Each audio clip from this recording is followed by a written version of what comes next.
ನಮಸ್ಕಾರ. ನಿಮ್ಮೆಲ್ಲರಿಗೂ PS education Infotech ಚಾನಲ್ಗೆ ಹಾರ್ದಿಕವಾದಂತಹ ಸ್ವಾಗತ. ಈ ಒಂದು ವಿಡಿಯೋದ ಮೂಲಕ ಸಾಮಾನ್ಯ ಜ್ಞಾನಕ್ಕೆ ಸಂಬಂಧಪಟ್ಟಂತಹ ಅತ್ಯಂತ ಪ್ರಮುಖವಾಗಿ ಪ್ರತಿಯೊಬ್ಬರೂ ತಿಳಿದುಕೊಳ್ಳಲೇಬೇಕಾಗಿರುವ ಹಾಗೂ ಪ್ರತಿ ಪರೀಕ್ಷೆಗಳಲ್ಲಿ ಕೇಳಲ್ಪಡಲ್ಪಟ್ಟಿರುವಂತಹ ಪ್ರಶ್ನೆಗಳ ಮೂಲ ಇವತ್ತು ನಾವು ನಿಮ್ಮ ಮುಂದೆ ಸಾಲ್ವ್ ಮಾಡ್ತಾ ಇದ್ದೇವೆ. ಈ ಒಂದು ವಿಡಿಯೋ ಸರಣಿಯ ಮೂಲಕ ನಾನು ಸಂವಿಧಾನಕ್ಕೆ ಸಂಬಂಧಪಟ್ಟಂತಹ ಅತ್ಯಂತ ಪ್ರಮುಖವಾಗಿರುವ ವಿವರಗಳನ್ನು ಅವುಗಳನ್ನು ನಿಮಗೆ ಪ್ರಶ್ನೋತ್ತರಗಳ ಮೂಲಕ ತಿಳಿಸುವಂತಹ ಕಾರ್ಯ ಈ ಒಂದು ವಿಡಿಯೋದ ಮೂಲಕ ಪ್ರಾರಂಭಿಸ್ತಾ ಇದ್ದೇನೆ. ಹಾಗಾಗಿ ಈ ಒಂದು ಪ್ರಥಮ ವಿಡಿಯೋದಲ್ಲಿ ಸುಮಾರು ಅತ್ಯಂತ ಪ್ರಮುಖವಾಗಿರುವ 30 ಸಂವಿಧಾನಕ್ಕೆ ಸಂಬಂಧಪಟ್ಟ ಪ್ರಶ್ನೆಗಳನ್ನು ನಾವು ಈ ಒಂದು ವಿಡಿಯೋದಲ್ಲಿ ಚರ್ಚೆ ಮಾಡ್ತೇನೆ. ಈ ಒಂದು ಸರಣಿ ಇದರ ಮೂಲಕ ನಾನು ಪ್ರಾರಂಭಿಸ್ತಾ ಇದ್ದೇನೆ. ಹಾಗಾದರೆ ತಾವು ಇನ್ನೂ ಈ ಒಂದು ಚಾನಲನ್ನು ಸಬ್ಸ್ಕ್ರೈಬ್ ಮಾಡಿಕೊಂಡಿರಲಿಲ್ಲ ಅಂದರೆ ದಯವಿಟ್ಟು ಸಬ್ಸ್ಕ್ರೈಬ್ ಮಾಡಿಕೊಳ್ಳಿ. ಆಮೇಲೆ ಆ ಬೆಲ್ ಐಕಾನನ್ನು ಒತ್ತಿ ನೋಟಿಫಿಕೇಷನನ್ನು ಖಚಿತಪಡಿಸಿಕೊಳ್ಳಿ. ಹಾಗಾದರೆ ಈ ಸಂವಿಧಾನಕ್ಕೆ ಸಂಬಂಧಪಟ್ಟ ಸಾಮಾನ್ಯ ಜ್ಞಾನಕ್ಕೆ ಸಂಬಂಧಪಟ್ಟ ವಿಚಾರಗಳನ್ನು ಒಂದೊಂದಾಗಿ ನಾವು ಇವತ್ತು ಪರಿಶೀಲಿಸೋಣವೇ? ಹಾಗಾದರೆ ಬನ್ನಿ. ಭಾರತದ ಸಂವಿಧಾನದ ಅತೀ ಮಹತ್ವದ 30 ಪ್ರಶ್ನೋತ್ತರಗಳನ್ನು ಈ ಒಂದು ವಿಡಿಯೋದಲ್ಲಿ ನಾವು ನೋಡಬಹುದಾಗಿದೆ. ಹಾಗಾದರೆ ಅವುಗಳನ್ನು ಒಂದೊಂದಾಗಿ ಕ್ಲಿಯರಾಗಿ ನಾವು ಇವತ್ತು ಚರ್ಚೆ ಮಾಡೋಣ. ಮೊದಲನೆಯದಾಗಿ ಅತ್ಯಂತ ಪ್ರಮುಖವಾಗಿರುವಂಥದ್ದು, ಸ್ವತಂತ್ರ ಭಾರತಕ್ಕೆ ಒಂದು ಸಂವಿಧಾನ ಬೇಕೆಂಬ ವಿಚಾರವನ್ನು ಮೊದಲ ಬಾರಿಗೆ ಪ್ರತಿಪಾದಿಸಿದವರು ಯಾರು? ಅಂದರೆ ನಮ್ಮ ಭಾರತಕ್ಕೆ ಸ್ವತಂತ್ರವಾದಾಗ ಅದಕ್ಕೆ ಒಂದು ಸಂವಿಧಾನದ ಅತಿ ಅವಶ್ಯಕತೆ ಇದೆ. ಅದನ್ನು ಮೊದಲ ಬಾರಿಗೆ ಪ್ರತಿಪಾದನೆ ಮಾಡಿರುವಂಥ ವ್ಯಕ್ತಿ ಯಾರು ಅಂದರೆ MN ರಾಯ್ ಅನ್ನುವಂತಹ ವ್ಯಕ್ತಿ. ಇವರು ಕಮ್ಯುನಿಸ್ಟ್ ಸಿದ್ಧಾಂತದ ಪ್ರತಿಪಾದಕರಾಗಿದ್ದರೂ ಕೂಡ ಭಾರತಕ್ಕೆ ಪ್ರಥಮವಾಗಿ ಸಂವಿಧಾನದ ಅವಶ್ಯಕತೆಯನ್ನು ಪ್ರತಿಪಾದಿಸಿರುವಂತಹ ವ್ಯಕ್ತಿ MN ರಾಯ್.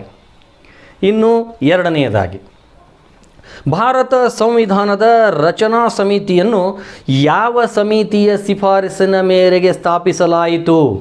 ಅಂದರೆ ನಮ್ಮ ಸಂವಿಧಾನ ರಚನಾ ಸಮಿತಿಯನ್ನು ಯಾವ ಸಮಿತಿಯ ಶಿಫಾರಸು ಮಾಡಲಾಗಿ ಅಥವಾ ಆ ಶಿಫಾರಸಿನ ಮೇರೆಗೆ ಅದನ್ನು ರಚನೆ ಮಾಡಲಾಯಿತು ಅಂದರೆ ಕ್ಯಾಬಿನೆಟ್ ಆಯೋಗ. ಅಂದರೆ ನಮ್ಮ ಸಂವಿಧಾನ ರಚನಾ ಸಮಿತಿಯ ರಚನೆ ಕ್ಯಾಬಿನೆಟ್ ಆಯೋಗದ ಶಿಫಾರಸಿನ ಮೇರೆಗೆ ಆಯಿತು.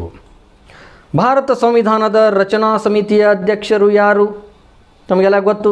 ಭಾರತ ಸಂವಿಧಾನ ಸಮಿತಿಯ ಯಾರ ಅಧ್ಯಕ್ಷತೆಯಲ್ಲಿ ರಚನೆಗೊಳ್ತು ಅಂದರೆ ಡಾಕ್ಟರ್ ಬಾಬು ರಾಜೇಂದ್ರ ಪ್ರಸಾದ್ ಅವರ ಅಧ್ಯಕ್ಷತೆಯಲ್ಲಿ ಸಂವಿಧಾನ ರಚನಾ ಸಮಿತಿ ರಚನೆ ಆಯಿತು. ಇನ್ನು ಸಂವಿಧಾನ ರಚನಾ ಸಭೆಯ ಪ್ರಥಮ ಅಧಿವೇಶನ ನಡೆದದ್ದು ಯಾವಾಗ? ನೋಡಿ, ಸಂವಿಧಾನ ರಚನೆ ಮಾಡಬೇಕಾದ್ರೆ ಅದರ ಪ್ರಥಮ ಅಧಿವೇಶನ ಯಾವಾಗ ನಡೀತು ಅಂದರೆ 1946ರಲ್ಲಿ ಈ ಸಂವಿಧಾನ ರಚನಾ ಸಭೆಯ ಪ್ರಥಮ ಅಧಿವೇಶನ ನಡೆಯಿತು. ಇನ್ನು ಸಂವಿಧಾನ ರಚನಾ ಸಭೆಯ ಮೊದಲ ಸಭೆ ನಡೆದದ್ದು ಯಾವಾಗ? ಅದು ಮೊದಲ ಅಧಿವೇಶನ, ಇದು ಮೊದಲ ಸಭೆ. ಇದು ಕೂಡ 1946ರ ಡಿಸೆಂಬರ್ 9ರಂದು ಈ ಸಂವಿಧಾನ ರಚನಾ ಸಭೆಯ ಮೊದಲ ಸಭೆ ನಡೆಯಿತು. ಇನ್ನು ಸಂವಿಧಾನ ರಚನಾ ಸಭೆಯ ಮೊದಲ ಸಭೆಯ ಅಧ್ಯಕ್ಷತೆಯನ್ನು ವಹಿಸಿದವರು ಯಾರು? ಆ ಮೊದಲ ಸಭೆಯ ಅಧ್ಯಕ್ಷತೆಯನ್ನು ಯಾರು ವಹಿಸಿದರು ಅಂದರೆ ಡಾಕ್ಟರ್ ಸಚ್ಚಿದಾನಂದ ಸಿನ್ಹಾ ಅನ್ನುವರು ಈ ಒಂದು ಸಂವಿಧಾನ ರಚನಾ ಸಭೆಯ ಮೊದಲ ಸಭೆಯ ಅಧ್ಯಕ್ಷತೆಯನ್ನು ವಹಿಸಿದರು. ಇನ್ನು ಏಳನೆಯದಾಗಿ, ಭಾರತದ ಸಂವಿಧಾನದ ರಚನಾ ಸಭೆಯ ಕಾನೂನು ಸಲಹೆಗಾರರು ಯಾರು? ಕಾನೂನು ಸಲಹೆಗಾರರು, ಭಾರತ ಸಂವಿಧಾನ ರಚನಾ ಸಭೆಯ ಸಲಹೆಗಾರರು ಯಾರು ಅಂದರೆ ಶ್ರೀ BN ರಾಯ್ ಅನ್ನುವರು ಭಾರತದ ಸಂವಿಧಾನದ ರಚನಾ ಸಭೆಯ ಕಾನೂನು ಸಲಹೆಗಾರರಾಗಿದ್ದರು. ಈ ಸಂವಿಧಾನ ರಚನಾ ಸಮಿತಿಯ ಕಾನೂನು ಸಲಹೆಗಾರರಾಗಿರುವ ಶ್ರೀ BN ರಾವ್ ಅವರ ಪೂರ್ಣ ಹೆಸರೇನು? BN ರಾವ್ ಅಂತೀವಿ. ಹಾಗಾದರೆ ಆ BN ರಾವ್ ಅಂದರೆ ಏನು? ಅವರ ಪೂರ್ಣ ಹೆಸರೇನು ಅಂತಂದರೆ ಬೇನಗಲ್ ನರಸಿಂಹರಾವ್. BN ರಾಯ್ ಅನ್ನುವಂಥದ್ದು. ಇನ್ನು 9ನೇದಾಗಿ, ಭಾರತದ ಸಂವಿಧಾನದ ರಚನಾ ಸಭೆಯ ಉಪಾಧ್ಯಕ್ಷರು ಯಾರು? ಅಧ್ಯಕ್ಷರು ಡಾಕ್ಟರ್ ಬಾಬು ರಾಜೇಂದ್ರ ಪ್ರಸಾದ್. ಹಾಗಾದರೆ ಉಪಾಧ್ಯಕ್ಷರು ಯಾರಾಗಿದ್ದರು ಅಂದರೆ ಪ್ರೊಫೆಸರ್ HC ಮುಖರ್ಜಿಯವರು ಈ ಭಾರತದ ಸಂವಿಧಾನ ರಚನಾ ಸಭೆಯ ಉಪಾಧ್ಯಕ್ಷರಾಗಿ ಕಾರ್ಯವನ್ನು ನಿರ್ವಹಿಸಿದರು. ಇನ್ನು 10ನೇದಾಗಿ ಭಾರತದ ಸಂವಿಧಾನದ ರಚನಾ ಸಭೆಯು ಒಟ್ಟು ಎಷ್ಟು ಸಮಿತಿಯನ್ನು ಒಳಗೊಂಡಿತ್ತು? ಅಂದರೆ ನಮ್ಮ ಸಂವಿಧಾನ ರಚನಾ ಸಭೆ ಎಷ್ಟು ಸಮಿತಿಗಳನ್ನು ಒಳಗೊಂಡಿತ್ತು ಅಂದರೆ 22 ಸಮಿತಿಗಳನ್ನು ಒಳಗೊಂಡಿತ್ತು. ನಮ್ಮ ಭಾರತದ ಸಂವಿಧಾನ ರಚನಾ ಸಭೆ 22 ಸಮಿತಿಗಳನ್ನು ಒಳಗೊಂಡಿತ್ತು. ಇನ್ನು ಭಾರತದ ಸಂವಿಧಾನದ ರಚನೆಗೆ ತೆಗೆದುಕೊಂಡ ಕಾಲವೆಷ್ಟು? ಭಾರತದ ಸಂವಿಧಾನವನ್ನು ರಚನೆ ಮಾಡಬೇಕಾದ್ರೆ ಸಂವಿಧಾನ ರಚನಾ ಸಭೆಯು ಎಷ್ಟು ಕಾಲ ತೆಗೆದುಕೊಳ್ತು ಅಂದರೆ ಉತ್ತರ 2 ವರ್ಷ 11 ತಿಂಗಳು 18 ದಿನ. 2 ವರ್ಷ 11 ತಿಂಗಳು 18 ದಿನ ಸಮಯವನ್ನು ಈ ಸಂವಿಧಾನ ರಚನೆ ಮಾಡಲಿಕ್ಕೆ ನಮ್ಮ ಸಂವಿಧಾನ ರಚನಾ ಸಭೆ ತೆಗೆದುಕೊಳ್ತು. ಇನ್ನು ಭಾರತದ ಸಂವಿಧಾನದ ರಚನೆಯ ಕರಡು ಸಮಿತಿ ರಚನೆಯಾಗಿದ್ದು ಯಾವಾಗ? ಡ್ರಾಫ್ಟಿಂಗ್ ಕಮಿಟಿ ಅಂತ ಕರಿತೀವಿ. ಹಾಗಾದರೆ ಈ ಕರಡು ಸಮಿತಿ ಯಾವಾಗ ರಚನೆಯಾಯಿತು? ಉತ್ತರ 29ನೇ ಆಗಸ್ಟ್ 1947ರಲ್ಲಿ ಈ ಭಾರತ ಸಂವಿಧಾನ ರಚನೆಯ ಡ್ರಾಫ್ಟಿಂಗ್ ಕಮಿಟಿ ಅಥವಾ ಕರಡು ಸಮಿತಿ ರಚನೆಯಾಯಿತು. ಇನ್ನು 13ನೇದಾಗಿ ಕರಡು ಸಮಿತಿ ಅಥವಾ ಸಂವಿಧಾನ ಕರಡು ಸಮಿತಿಯ ಅಧ್ಯಕ್ಷರು ಯಾರು? ಸಂವಿಧಾನ ಕರಡು ಸಮಿತಿಯ ಅಧ್ಯಕ್ಷರು ಯಾರು ಅಂದರೆ ಅವರು ಬೇರಾರು ಅಲ್ಲ, ನಿಮ್ಮೆಲ್ಲರ ಡಾಕ್ಟರ್ BR ಅಂಬೇಡ್ಕರ್ ಅವರು ಈ ಸಂವಿಧಾನ ಕರಡು ಸಮಿತಿಯ ಅಧ್ಯಕ್ಷರಾಗಿದ್ದರು. ಇನ್ನು ಭಾರತದ ಸಂಸತ್ತು ಸಂವಿಧಾನವನ್ನು ಯಾವ ದಿನದಂದು ಅಂಗೀಕರಿಸಿತು? ಇಲ್ಲಿ ನೋಡಿ, ಭಾರತದ ಸಂಸತ್ತು ಸಂವಿಧಾನವನ್ನು ಯಾವ ದಿನದಂದು ಅಂಗೀಕರಿಸಿತು ಅಂದರೆ 26ನೇ ನವೆಂಬರ್ 1949, 26th ನವೆಂಬರ್ 1949. ಇನ್ನು 15ನೇದಾಗಿ 1929 ಜನವರಿ 26ರ ಲಾಹೋರ್ ಕಾಂಗ್ರೆಸ್ ಅಧಿವೇಶನದಲ್ಲಿ ಪೂರ್ಣ ಸ್ವರಾಜ್ಯ ಪರಿಕಲ್ಪನೆಯನ್ನು ಘೋಷಿಸಿದವರು ಯಾರು? ಈ 1926 ಜನವರಿ 26ರ ಲಾಹೋರ್ ಕಾಂಗ್ರೆಸ್ ಅಧಿವೇಶನದಲ್ಲಿ ಪೂರ್ಣ ಸ್ವರಾಜ್ಯ ಅನ್ನುವಂತಹ ಈ ಘೋಷಣೆಯನ್ನು ಪರಿಕಲ್ಪನೆಯನ್ನು ಘೋಷಿಸಿದವರು ಪಂಡಿತ್ ಜವಾಹರ್ಲಾಲ್ ನೆಹರು ಅವರು. ಇನ್ನು 16ನೇದಾಗಿ 1949ರ ನವೆಂಬರ್ 26ರಂದೇ ನಮ್ಮ ಸಂವಿಧಾನ ಸಿದ್ಧಗೊಂಡಿದ್ದರೂ 1950 ಜನವರಿ 26ರಂದು ಅಧಿಕೃತವಾಗಿ ಜಾರಿಗೆ ಬರಲು ಕಾರಣವೇನು? ನೋಡಿ, ಆವಾಗಲೇ ನಾವು ಚರ್ಚೆ ಮಾಡಿದಾಗ 1949ರ ನವೆಂಬರ್ 26ಕ್ಕೆ ನಮ್ಮ ಸಂಸತ್ತು ಸಂವಿಧಾನವನ್ನು ಅಂಗೀಕರಿಸಿತ್ತು.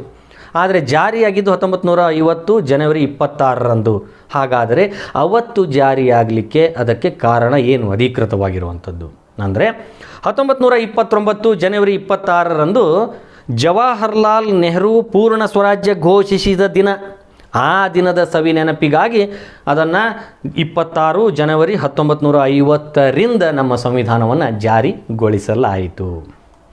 ಇನ್ನು 17ನೇದಾಗಿ ಭಾರತದ ಸಂವಿಧಾನದ ಪಿತಾಮಹ ಅಂತ ಯಾರನ್ನು ಕರೆಯಲಾಗ್ತದೆ?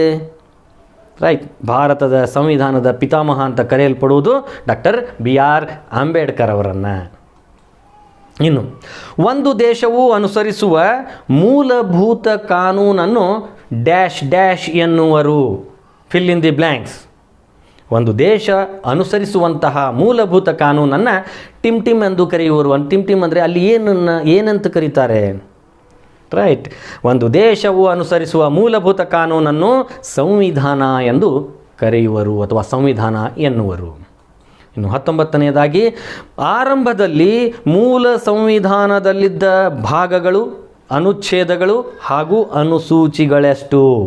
ಅಂದರೆ ನಮ್ಮ ಸಂವಿಧಾನ ಜಾರಿಯಾಗುವ ಸಂದರ್ಭದಲ್ಲಿ 1950 ಜನವರಿ 26ರಿಂದ ನಮ್ಮ ಸಂವಿಧಾನ ಜಾರಿಯಾಯಿತು. ಆಗ ಆ ಸಂವಿಧಾನದಲ್ಲಿರುವಂತಹ ಭಾಗಗಳು, ಅನುಚ್ಛೇದಗಳು ಹಾಗೂ ಅನುಸೂಚಿಗಳು, ಅನುಚ್ಛೇದ ಅಂದರೆ ವಿಧಿಗಳು, ಆರ್ಟಿಕಲ್ಸ್ ಅಂತ ಕರಿತೀವಿ, ಇವು ಯಾವುವು?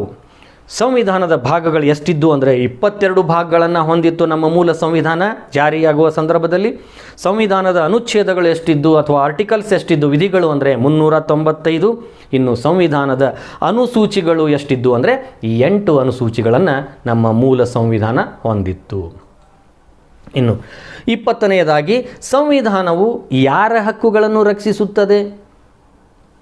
ಸಂವಿಧಾನವು ಯಾರ ಹಕ್ಕುಗಳನ್ನು ರಕ್ಷಿಸುತ್ತದೆ ಅಂದರೆ ದೇಶದ ಪ್ರಜೆಗಳ ಹಕ್ಕುಗಳನ್ನು ರಕ್ಷಿಸುತ್ತದೆ. ಅಂದರೆ ಅಲ್ಲಿಯ ಜನರ ಹಕ್ಕುಗಳನ್ನು ರಕ್ಷಿಸುವಂಥ ಕೆಲಸ ಮಾಡ್ತದೆ. ಇನ್ನು 21ನೇದಾಗಿ ಭಾರತದ ಸಂವಿಧಾನದ ಆದರ್ಶವೇನು? ಭಾರತದ ಸಂವಿಧಾನದ ಆದರ್ಶ ಏನು ಅಂದರೆ, ಭಾರತದ ಸಂವಿಧಾನದ ಆದರ್ಶ ಅಂದರೆ ಸುಖಿ ರಾಜ್ಯ ಅಥವಾ ಕಲ್ಯಾಣ ರಾಜ್ಯವನ್ನು ಸ್ಥಾಪಿಸುವುದು. ಕಲ್ಯಾಣ ರಾಜ್ಯವನ್ನು, ವೆಲ್ಫೇರ್ ಸ್ಟೇಟ್ ಅನ್ನುವಂಥದ್ದನ್ನು ಸ್ಥಾಪಿಸುವುದೇ ನಮ್ಮ ಭಾರತದ ಸಂವಿಧಾನದ ಆದರ್ಶ. ಇನ್ನು 22ನೇದು, ಸಂವಿಧಾನ ದಿನ ಯಾವಾಗ ಆಚರಿಸಲಾಗುತ್ತದೆ ಅಥವಾ ಸಂವಿಧಾನದ ದಿನವನ್ನು ಯಾವಾಗ ಆಚರಿಸಲಾಗುತ್ತದೆ? ಸಂವಿಧಾನದ ದಿನವನ್ನು ನವೆಂಬರ್ 26ರಂದು ಆಚರಿಸಲಾಗುತ್ತದೆ. ಯಾಕೆಂದರೆ ಸಂವಿಧಾನ ಅಂಗೀಕರಿಸಿದ ದಿನ ನವೆಂಬರ್ 26, 1946. ಹಾಗಾಗಿ ಆ ದಿನವನ್ನು ಸಂವಿಧಾನದ ದಿನ ಎಂದು ನಾವು ಆಚರಣೆಯನ್ನು ಮಾಡ್ತೀವಿ. ಆದರೆ ಈ ಸಂವಿಧಾನದ ದಿನವನ್ನು ಈ ಮೊದಲ ಬಾರಿಗೆ ಯಾವಾಗ ಆಚರಿಸಲಾಯಿತು ಅಥವಾ ಯಾವಾಗ ಮೊದಲ ಬಾರಿಗೆ ಆಚರಿಸಲಾಯಿತು ಅಂದರೆ, ಈ ಸಂವಿಧಾನ ದಿನ ಅಂಥೇಳಿ ಆಚರಣೆ ಮಾಡಲಿಕ್ಕೆ ಪ್ರಾರಂಭಿಸಿರುವಂತಹದ್ದು ಯಾವಾಗ ಅಂದರೆ 26ನೇ ನವೆಂಬರ್ 2015ರಲ್ಲಿ ನಮ್ಮ ಸಂವಿಧಾನ ದಿನಾಚರಣೆಯನ್ನು ನಾವು ಆಚರಿಸಲಿಕ್ಕೆ ಪ್ರಾರಂಭ ಮಾಡಿದ್ವಿ. 26ನೇ ನವೆಂಬರನ್ನು ಆ 2015ರಿಂದ ಏನನ್ನಾಗಿ ಆಚರಣೆ ಮಾಡ್ತೀವಿ ಅಂದರೆ ಸಂವಿಧಾನದ ದಿನ ಅಂಥೇಳಿ ಆಚರಣೆ ಮಾಡ್ತೀವಿ. ಇನ್ನು 24ನೇದು, ಭಾರತ ಸಂವಿಧಾನದ ಆತ್ಮ ಮತ್ತು ಹೃದಯ ಅಂತ ಕರೆಯಲ್ಪಡುವಂತಹ ವಿಧಿ, ಆರ್ಟಿಕಲ್ ಅಥವಾ ಅನುಚ್ಛೇದ ಯಾವುದು? ಭಾರತದ ಸಂವಿಧಾನದ ಆತ್ಮ ಅಂತ ಕರೆಯಲ್ಪಡ್ತಾ ಇದೆ ಆ ವಿಧಿಗೆ, ಅದು ಯಾವುದು? ಯಾವುದಂದರೆ ಸಂವಿಧಾನದ 32ನೇ ವಿಧಿ. ಸಂವಿಧಾನದ 32ನೇ ವಿಧಿ ಅದು ಏನು ಹೇಳ್ತದೆ ಅಂದರೆ, ಸಂವಿಧಾನಾತ್ಮಕ ಪರಿಹಾರವನ್ನು ನೀಡುವಂಥದ್ದು ದೊರಕಿಸಿಕೊಳ್ಳಲಿಕ್ಕೆ ಸಾಧ್ಯ ಆ ವಿಧಿಯ ಮೂಲಕ. ಸಂವಿಧಾನಾತ್ಮಕ ಪರಿಹಾರಗಳ ಹಕ್ಕು ನಮಗೆ ನೀಡಿರುವಂಥದ್ದು ಸಂವಿಧಾನದ 32ನೇ ವಿಧಿ. ಹಾಗಾಗಿ ಅದನ್ನು ಸಂವಿಧಾನದ ಆತ್ಮ ಅಥವಾ ಹೃದಯ ಅಂತ ಕರೆಯಲ್ಪಡ್ತಾ ಇದೆ. ಇನ್ನು ಸಂವಿಧಾನದ ಪರಿಹಾರಾತ್ಮಕ ಈ ಹಕ್ಕದು ಇದಲ್ಲ, ಈ ಹಕ್ಕನ್ನು ಸಂವಿಧಾನದ ಆತ್ಮ ಅಂತ ಕರೆದವರು ಯಾರು? ಈ ಸಂವಿಧಾನಾತ್ಮಕ ಪರಿಹಾರದ ಹಕ್ಕನ್ನು ಸಂವಿಧಾನದ ಆತ್ಮ ಎಂದು ಕರೆದವರು ಡಾಕ್ಟರ್ BR ಅಂಬೇಡ್ಕರ್. ಅವರು ಈ ಹಕ್ಕನ್ನು ಇದು ಸಂವಿಧಾನದ ಆತ್ಮವಿದ್ದಂತೆ ಎಂದು ಅದನ್ನು ಕರೆದರು. ಇನ್ನು 26ನೇದಾಗಿ, ಮೂಲಭೂತ ಹಕ್ಕುಗಳ ಸಲಹಾ ಸಮಿತಿಗೆ ಅಧ್ಯಕ್ಷರಾಗಿದ್ದವರು ಯಾರು? ಅಂದರೆ ನಮ್ಮ ಫಂಡಮೆಂಟಲ್ ರೈಟ್ಸ್ ಅಂತ ಏನು ಕರಿತೀವಿ, ಇದಕ್ಕೊಂದು ಸಲಹಾ ಸಮಿತಿ ಇತ್ತು ಸಂವಿಧಾನ ರಚನೆ ಮಾಡುವ ಸಂದರ್ಭದಲ್ಲಿ. ಆ ಮೂಲಭೂತ ಹಕ್ಕುಗಳ ಸಲಹಾ ಸಮಿತಿಗೆ ಅಧ್ಯಕ್ಷರಾಗಿದ್ದವರು ಯಾರು ಅಂದರೆ, ನಮ್ಮೆಲ್ಲರ ಮೆಚ್ಚಿನ ಸರ್ದಾರ್ ವಲ್ಲಭಭಾಯಿ ಪಟೇಲ್, ಉಕ್ಕಿನ ಮನುಷ್ಯ ಅಂತ ಏನು ಕರಿತೀವಿ, ಅವರು ಈ ಮೂಲಭೂತ ಹಕ್ಕುಗಳ ಸಲಹಾ ಸಮಿತಿಯ ಅಧ್ಯಕ್ಷರಾಗಿದ್ದರು, ಸರ್ದಾರ್ ವಲ್ಲಭಭಾಯಿ ಪಟೇಲ್. ಇನ್ನು ಸಂವಿಧಾನದಲ್ಲಿರುವ ಪ್ರಸ್ತಾವನೆಯನ್ನು ತಿದ್ದುಪಡಿ ಮಾಡಿದ ತಿದ್ದುಪಡಿ ಯಾವುದು? ನಮ್ಮ ಸಂವಿಧಾನದ ಪ್ರಸ್ತಾವನೆಯ ಭಾಗವನ್ನು ನಾವು ತಿದ್ದುಪಡಿ ಮಾಡಲಾಯಿತು. ಆ ಮಾಡಿದ ತಿದ್ದುಪಡಿ ಎಷ್ಟನೆಯ ತಿದ್ದುಪಡಿ ಅಥವಾ ಯಾವ ತಿದ್ದುಪಡಿ ಅಂತ ಕೇಳಿದರೆ, ಸಂವಿಧಾನದ 42ನೇ ತಿದ್ದುಪಡಿಯನ್ನು ಮಾಡಿ ನಮ್ಮ ಪ್ರಸ್ತಾವನೆ ಭಾಗದಲ್ಲಿ ಕೆಲವೊಂದು ಅಂಶಗಳನ್ನು ಸೇರಿಸಲಾಯಿತು. ಅದು ಎಷ್ಟನೇ ತಿದ್ದುಪಡಿ? 42ನೇ ತಿದ್ದುಪಡಿಯಾಗಿದೆ. ಇನ್ನು ಸಂವಿಧಾನದಲ್ಲಿನ ಮೂಲಭೂತ ಹಕ್ಕುಗಳಲ್ಲಿದ್ದ ಆಸ್ತಿಯ ಹಕ್ಕನ್ನು, ರೈಟ್ ಟು ಪ್ರಾಪರ್ಟಿ ಅಂತಿತ್ತು, ಆಸ್ತಿಯ ಹಕ್ಕನ್ನು ಯಾವ ತಿದ್ದುಪಡಿಯ ಮೂಲಕ ತೆಗೆದುಹಾಕಲಾಯಿತು? ಆಸ್ತಿ ಹಕ್ಕನ್ನು ಸಂಪೂರ್ಣವಾಗಿ ತೆಗೆದುಹಾಕಿಲ್ಲ, ಮೂಲಭೂತ ಹಕ್ಕಿನ ಪಟ್ಟಿಯಿಂದ ಯಾವ ತಿದ್ದುಪಡಿಯಿಂದ ಅದನ್ನು ಕೈ ಬಿಡಲಾಯಿತು, ಮೂಲಭೂತ ಹಕ್ಕುಗಳ ಪಟ್ಟಿಯಿಂದ ಅದನ್ನು ತೆಗೆದುಹಾಕಲಾಯಿತು. ಹಾಗಾದರೆ ಯಾವುದು? ಸಂವಿಧಾನದ 44ನೇ ತಿದ್ದುಪಡಿಯೇ ಮಾಡುವುದರ ಮೂಲಕ 1978ರಲ್ಲಿ ಆಸ್ತಿಯ ಹಕ್ಕನ್ನು ಮೂಲಭೂತ ಹಕ್ಕುಗಳ ಪಟ್ಟಿಯಿಂದ ಕೈಬಿಡಲಾಯಿತು. ಹಾಗಾಗಿ ಈ ಆಸ್ತಿ ಹಕ್ಕನ್ನು ಅಥವಾ ರೈಟ್ ಟು ಪ್ರಾಪರ್ಟಿ ಅನ್ನುವಂತಹ ಈ ಒಂದು ಹಕ್ಕನ್ನು ಮೂಲಭೂತ ಫಂಡಮೆಂಟಲ್ ರೈಟ್ನಿಂದ ಕಡಿಮೆ ಮಾಡಿರುವಂಥದ್ದು, ತೆಗೆದುಹಾಕಲಾಗಿರುವಂಥದ್ದು ಯಾವುದು ಅಂದರೆ ಸಂವಿಧಾನದ 44ನೇ ತಿದ್ದುಪಡಿ. ಅದು ಯಾವಾಗ? 1978ರಲ್ಲಿ. ಇನ್ನು 2010ರಲ್ಲಿ 21A ವಿಧಿಯ ಮೂಲಕ ಯಾವ ಹಕ್ಕನ್ನು ಮೂಲಭೂತ ಹಕ್ಕನ್ನಾಗಿ ಸೇರಿಸಲಾಯಿತು? ಸಂವಿಧಾನದ 21A 2010ರಲ್ಲಿ ಈ ಒಂದು ಹಕ್ಕನ್ನು ಮೂಲಭೂತ ಹಕ್ಕನ್ನಾಗಿ ಸೇರ್ಪಡೆ ಮಾಡಲಾಯಿತು. ಯಾವುದು ಅದು ಹಕ್ಕು ಅಂದರೆ ರೈಟ್, ಶಿಕ್ಷಣದ ಹಕ್ಕು. ಶಿಕ್ಷಣ ಇವತ್ತು ಮೂಲಭೂತ ಹಕ್ಕಾಗಿದೆ. ರೈಟ್ ಟು ಎಜುಕೇಷನ್ ಅಥವಾ RTE ಅಂತ ಕರಿತೀವಿ. ರೈಟ್ ಟು ಎಜುಕೇಷನ್, ಶಿಕ್ಷಣದ ಹಕ್ಕು, ಇದು 21A ಮೂಲಕ ನಮ್ಮ ಮೂಲಭೂತ ಹಕ್ಕನ್ನಾಗಿ ಇದಕ್ಕೆ ಸೇರಿಸಲಾಯಿತು. ಇನ್ನು ಜಗತ್ತಿನ ಅತಿ ದೊಡ್ಡ ಲಿಖಿತ ಸಂವಿಧಾನ ಹೊಂದಿದ ದೇಶ ಯಾವುದು? ಜಗತ್ತಿನ ಅತಿ ದೊಡ್ಡ ಲಿಖಿತ ಸಂವಿಧಾನವನ್ನು ಹೊಂದಿರುವಂತಹ ದೇಶ ಯಾವುದು ಅಂದರೆ ಅದು ಬೇರಾವುದೂ ಅಲ್ಲ, ನಮ್ಮ ಭಾರತದ ಸಂವಿಧಾನ. ಜಗತ್ತಿನ ಅತ್ಯಂತ ದೊಡ್ಡ ಲಿಖಿತ ಸಂವಿಧಾನ ಹೊಂದಿರುವಂಥದ್ದು ನಮ್ಮ ಭಾರತದ ಸಂವಿಧಾನ. ಸ್ನೇಹಿತರೆ, ಇವು ಈ ಸಂವಿಧಾನಕ್ಕೆ ಸಂಬಂಧಪಟ್ಟಂತಹ ಅತ್ಯಂತ ಪ್ರಮುಖವಾಗಿರುವ 30 ವಿಧಿಗಳು ಅಥವಾ 30 ಪ್ರಶ್ನೆಗಳನ್ನು ನಾವು ನಿಮ್ಮ ಮುಂದೆ ಪ್ರಸ್ತುತಪಡಿಸಿದೆ. ಇನ್ನು ಮುಂದಿನ ಅವಧಿಗಳಲ್ಲಿ ಹೀಗೆ ಇನ್ನೂ ಸಂವಿಧಾನಕ್ಕೆ ಸಂಬಂಧಪಟ್ಟ ಅನೇಕ ಪ್ರಶ್ನೆಗಳನ್ನು ನಾವು ನಿಮಗೆ ಸರಣಿಯ ವಿಡಿಯೋಗಳ ಮೂಲಕ ಪ್ರೆಸೆಂಟ್ ಮಾಡ್ತಾ ಇದ್ದೀವಿ. ಹಾಗಾಗಿ ಈ ಚಾನಲನ್ನು ನೀವು ಇನ್ನೂ ಸಬ್ಸ್ಕ್ರೈಬ್ ಮಾಡಿಕೊಂಡಿರದೇ ಇದ್ದರೆ ದಯವಿಟ್ಟು ಸಬ್ಸ್ಕ್ರೈಬ್ ಮಾಡಿಕೊಳ್ಳಿ, ಹಾಗೂ ಆ ಬೆಲ್ ಐಕಾನನ್ನು ಒತ್ತಿ ನೋಟಿಫಿಕೇಷನನ್ನು ಖಚಿತಪಡಿಸಿಕೊಳ್ಳಿ. ಯಾಕೆಂದರೆ ನಾವು ಮಾಡುವ ಪ್ರತಿಯೊಂದು ವಿಡಿಯೋ ನಿಮಗೆ ಅಪ್ಲೋಡ್ ಮಾಡಿದ ತಕ್ಷಣ ನೋಟಿಫಿಕೇಷನ್ ಮೂಲಕ ದೊರೆಯುತ್ತದೆ.